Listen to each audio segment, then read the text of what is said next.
I found this beautiful mid-century modern dresser at the thrift store, and I immediately knew it had such potential. I loved just the beautiful walnut veneer. The handles were very unique to any piece that I've ever done before. There was several different areas that were going to need some work. There was several pieces of veneer missing. There was actually some issues with one of the handles. So I immediately just got to work removing all the drawers just to see what I was working with. I gave everything a really good clean. I usually just like to use whatever I have on hand.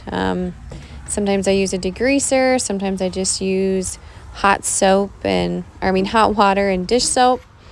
Once I had the drawers out, I kind of got a better look at what was going on with those.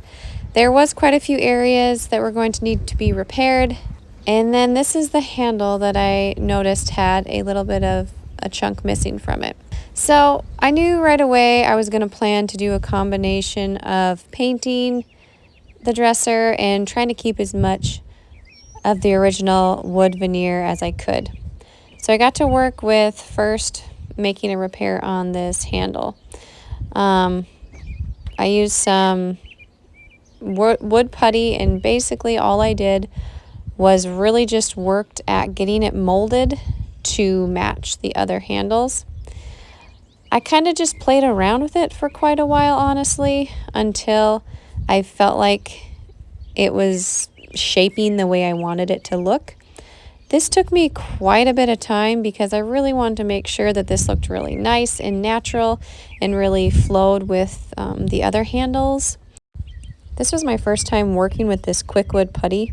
I found it to be really quite simple, and after a while I kind of got the hang of it and figured out how exactly I wanted the technique I needed to do to kind of get it to look the way I wanted it to get.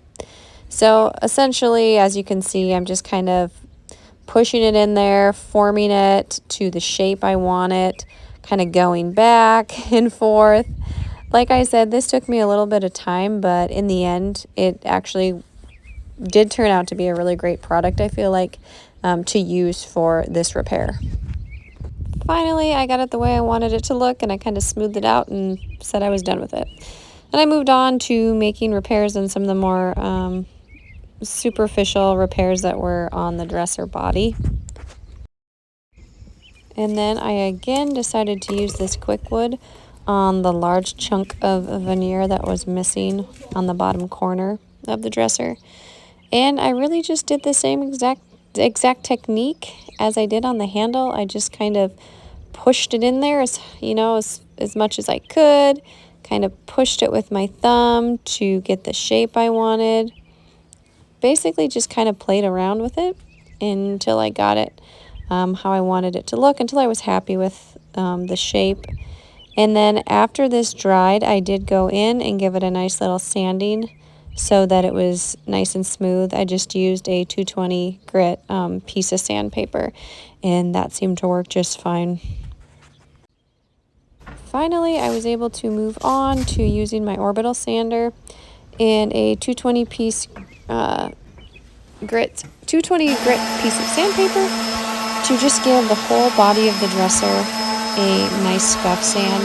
I decided that I was going to go ahead and paint the entire body of the dresser. So I did this on the entire body of the dresser, and then I also did it on the drawers that I was just planning on painting as well. After I was done with all of my scuff sanding, I moved on to making repairs on one of the drawer tracks. I realized that one of them had come up and was going to need to be secured back down. So I just used some wood glue, and I used a good amount. I got it all underneath there, pushed it down nice and firm, and then I actually stuck a clamp on there and left that for overnight to dry, really just to make sure that it was secured in there. Next, I took some painter's tape and protected the areas that I did not want to get paint on. And then I gave everything a nice wipe down with a tack cloth, the entire piece, and I finally was able to start painting. So I decided to go with this dark gray primer because I initially thought I was going to paint this a dark color. But after I opened up the color I thought I was going to use, I realized that I just was not really digging it, and I really didn't think I wanted to move forward with using that color.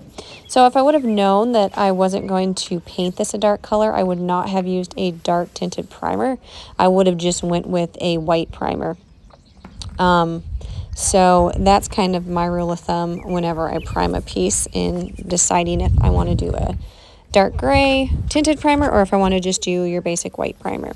So I just rolled this on with a dense foam roller. I like to use foam rollers for all of my pieces. I think they give a really nice clean finish, and I applied this over the entire body of the dresser as well as on the drawers that I was planning to paint.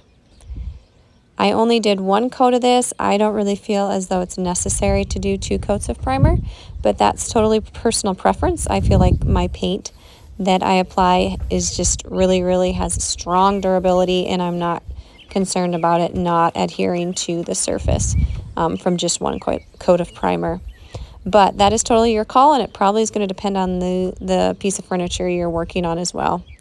Next, I gave the 2 drawers that I was going to leave wood, I gave them just a nice little touch-up cleanup with this Restora finish in a walnut finish. I'm applying it with steel wool, and then any of the excess that was on there, I just took a nice clean lint-free cloth and just wiped away the excess. This is just going to give it a really nice, beautiful shine and finish. These are really in good condition. They didn't really need anything more than this, in my opinion. So I did that to both of them. And then I also decided to use the Restora finish on the base of the dresser. So I applied that the exact same way with my steel wool. And then I went over that with my lint-free cloth wherever I felt like there was excess. Finally, I started cleaning out the dresser. The inside was a little bit dusty. And then I finally got started on painting. Sometimes it feels like it takes so long to get to that stage. But I again used a brush in the areas that I could not reach with my foam roller. I personally think that a good quality brush makes a world of difference when you are painting furniture as far as your finish goes. So I'm going to link all of the products that I generally like to use for my furniture flips below. But I did a coat of this. This color was just a really pretty natural, neutral, creamy color that I thought would pair really nice with the beautiful walnut finish of the drawers and the base of the dresser. So I applied those drawers the same way with the foam roller, and then I actually used a tiny little brush to get the inside handles, which was a bit cumbersome, but I felt like it would give it the best finish. So I have done 2 coats on everything, 2 coats of paint. So what I do lastly before I go in and do my 3rd and last coat, I will kind of look at the piece and see if I feel like there's any imperfections in it that I feel like I should fill to make the finish just look a little bit nicer. So all I use for that is just this dry deck spackling. I just put some in my finger and just put it in the little dings or imperfections within the piece. Do not use a lot at all. And then I will go and take a sanding sponge, just make sure everything is nice and smooth. Sometimes even I'll just take like a baby wipe, because this stuff comes off pretty easily, and just wipe the areas that don't need the spackling in it, that I just need to kind of fix up on. Because you want to make sure that you are removing the spackling that isn't within the ding or the imperfection, the scratch or whatever. You don't want any excess there. And so then after I'm done with that, I will kind of wipe it down, make sure the surface is all clean, and then I will go through and do my 3rd and final coat. Instead of sanding that spackling, I like to just come in with a wipe, and I just wipe away the spackling that isn't in the dent or the scratch. I just feel like this gives the best finish personally. So I did that in all the areas where I had put the spackling. And then I got to work finishing my 3rd and final coat. I usually always do 3 coats. I feel like it just gives it a really good coverage in finish, and it seems like I always end up doing 3 coats. Even if it might not initially look like it really needs it, I like to just do 3. Lastly, I used a lint-free cloth to apply this wax on these drawer fronts, which just really made them shine and look so beautiful. And this is the finished result. This turned out to be a little bit of a labor of love. Not terrible, but I absolutely love the way it turned out. I think the dark walnut finish pairs really, really well with that beautiful, creamy, neutral color. So I'm going to link everything below if you're wondering what products I used.